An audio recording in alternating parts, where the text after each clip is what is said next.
Hi guys, and welcome to China Perspective. My name is 𝗵𝗵𝗶𝗁 and you may know me as a German recruiter in Asia. Guys, today I want to share some tips on how to interview for personality traits. And this is especially for non-HR managers. I assume if you're an HR manager, you know how to do that. And why is it important? I mean, let's face it. If you are a production director, you know what questions to ask about, for example, industrial engineering. If you are the head of sales, then of course you know what questions to ask about customer segmentation. But how do we interview for personality traits? It's very vague. It's quite difficult, to be honest. And just asking the question is not working. So, for example, if you ask that in a positive way, for example, are you optimistic? Most candidates think that, oh, they want somebody who's optimistic. I'm going to say yes, yes. And then if you phrase it as an either-or question, are you more optimistic or more pessimistic? Most people are going to choose what they perceive to be more positive. So today we will look at the 6 most desirable personality traits somebody can have, regardless of their job function. And first of all, why is this so important? Actually, it's quite simple. Imagine you got a candidate who has all the right technical skills, but 6 months in, a couple of months in, they're clashing with the team, they're struggling to adapt, they're giving up when things get tough, and it's just not working out. And what happens in the end? This person will not work well in your team, and either they leave or your team is going to underperform. And so the question is, how do we actually interview for personality traits? So the key to unlocking somebody's true personality is what we call behavior-based interview techniques. So that means instead of asking a hypothetical, what would you do if? Talk about past real experiences to get a sense of that trait. So I'll be talking about the 6 most important traits. I give you a question, I give you a follow-up question and a dig deeper question, give you a little bit of an idea what you ideally want to look for in the candidate's answer. If you seek any particular personality trait outside those 6 I'm outlining today, I think you can still use it as a guideline. So let's get started. Okay, first one up is optimism.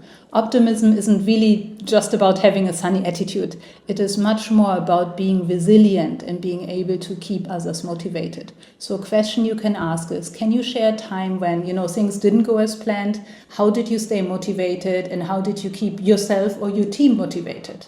And then you hear the answer, and a follow-up question could be, what steps did you take to refocus and move forward? How did your outlook impact others? And then what you want to listen for is you want to listen to specific actions they took to stay positive. So maybe evidence of inspiring their team or maintaining momentum despite challenges. So the next personality trait is problem-solving mentality. This is a must for every role. So a question you can ask is, please describe a situation where you encountered a complex problem. How did you approach it? How did you solve it? What was the outcome? And then they reply, and a follow-up question can be, did you consider multiple solutions? Did you weigh the pros and cons? So really trying to understand their thought process. And what you want to look for is a structured thinking process. So creativity in finding solutions and then making decisions. The next one up is grit and perseverance. And grit really is about sticking to the plan even when life gets tough. In my personal opinion, grit and perseverance is the main indicator if somebody will be successful.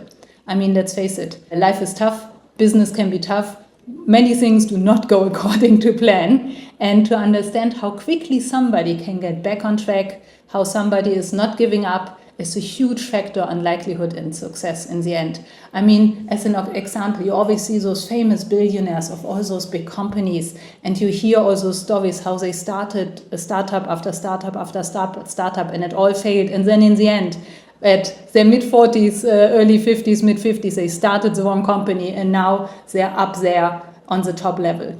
This is grit and perseverance. So a question that you can ask is, tell me about a project or goal that required long-term effort, right? How did you stay focused and committed? And then after they reply, you can ask, what was the biggest hurdle, the biggest obstacle, and how did you overcome it? And then what you really want to listen for is you want to listen for evidence of somebody who can be persistent over time. So time is really important. Somebody who sees challenges through the end. The next really important personality trait is discipline. Discipline keeps everything running. It means doing the thing even if you don't feel like doing the thing. It can also very often mean self-discipline, to manage oneself well. It means making me to have the hard conversations or push toward a certain goal. And a question that you can ask is, can you walk me through a time when you had to balance multiple priorities or a strict deadline, for example? And then whatever's the reply, you can ask, did you use any tools to stay on track? How did you handle unexpected distractions? And what we want to listen for is like basically practical time management strategies. How do they respond under pressure? The next trait is adaptability. So you probably heard it before, change is the only constant, right? So that's a famous slogan we hear all the time. I mean, realistically, look at the world today and just think about how much has changed in the world as such, in the business community since even 2020. I would almost say we're barely in the same universe anymore. And the question you can ask is, describe a time when you had to adapt to a significant change at work. What was the change and how did you handle the transition? And then they will give you an example. And then you can follow up, for example, were there moments when the change felt overwhelming? How did you adjust? And what are we trying to hear? So we are trying to look for a certain comfort with ambiguity and a flexible mindset. Number 6 of our 6 traits today is emotional intelligence, EQ. So emotional intelligence is really important for understanding and managing emotions for the whole team. EQ basically means I understand my own emotions and I am able to regulate my emotions. And it also means I'm understanding your emotions and I'm able to regulate your emotions. That's in a nutshell what EQ is. So a question that you can ask is, think about a situation where you had to work with somebody really difficult. How did you handle the relationship?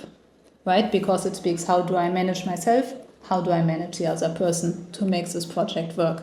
And then a follow-up question could be, how did you handle and manage your own emotions? Did you notice and address their feelings? And what we want to look for in a reply is something that shows empathy in their approach. How do they balance professionalism with emotional regulations? And guys, these are the top 6 personality traits I would recommend for interviewing. Additionally, if you have any traits that work very well in your company, you can just add them to the list.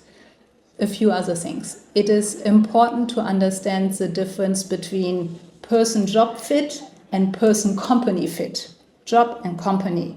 So, for example, you can evaluate how well a candidate's personality aligns with both a specific role and your company culture. The right fit improves both performance and retention. Ideally, you have somebody who fits both. But an example could be that your company culture really values teamwork. And to be very honest, never have I ever seen a company that doesn't put teamwork somewhere up in the top 3 of their most important values, right?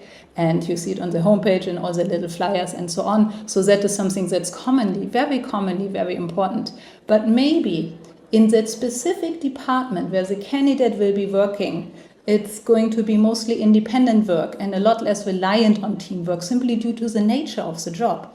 And then it's up to you as a manager to decide how you prioritize it. Also, I would recommend to be very aware of the halo effect. So it can be really helpful to be mindful to not let one positive trait overshadow everything else. Sticking to a structured process and using a balanced evaluation is really helpful. So for example, if somebody reminds you of you because you like you will associate positive personality traits with that person. It can also be that if you make connections like, oh, this person is, for example, from Germany, so they're going to be a certain way, and this will work really well. Or somebody graduated from this university, so they must be really smart. And of course, no, not all Germans are the same. Not everybody who goes to university studies well or has good traits, Not everybody from the same university is equally successful and has equal capabilities. I also really recommend using pre-hire assessment tools to just complement your interviews with validated data. In the end, the more data points you have, the better the decision you will make. There are many, many service providers out there. Maybe your company already has one. If not, you can find one on the internet or select one of the many, many options that you have. At least for management-related roles, ideally should be integrated into the recruitment process if you can. Additionally, more important, especially nowadays, are what I would call social effectiveness skills. So these are traits you can assess, like self-monitoring and relational control, to kind of gauge candidates' interpersonal skills and how those will impact team dynamics. This can also refer to their self-regulation skill. For example, sometimes we get in sticky situations at work. Some employees cry, some employees just shut down, some employees start screaming.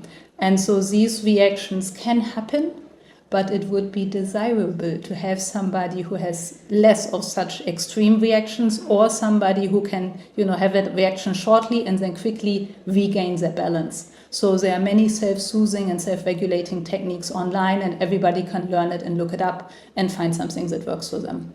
One bonus tip for interviewers that I would recommend you to ask if you want, but you can only ask this question if you're the actual line manager of the candidate. You can ask them, what kind of manager do you need? Behaviors, personalities, routines to perform at your absolute best? And the answer will usually be quite telling. Guys, that's it for today. I hope you found this useful. Please remember, the right mindset is just as important as the right skill set. And if you found this helpful, hit the like button, subscribe for more practical tips, and share this video with your fellow managers. I also have created a video on simple interview guidelines for non-HR managers, some interviewing tips on how to interview for aptitude, for example, and what the top 10 most common interview mistakes are that non-HR managers make. Thank you.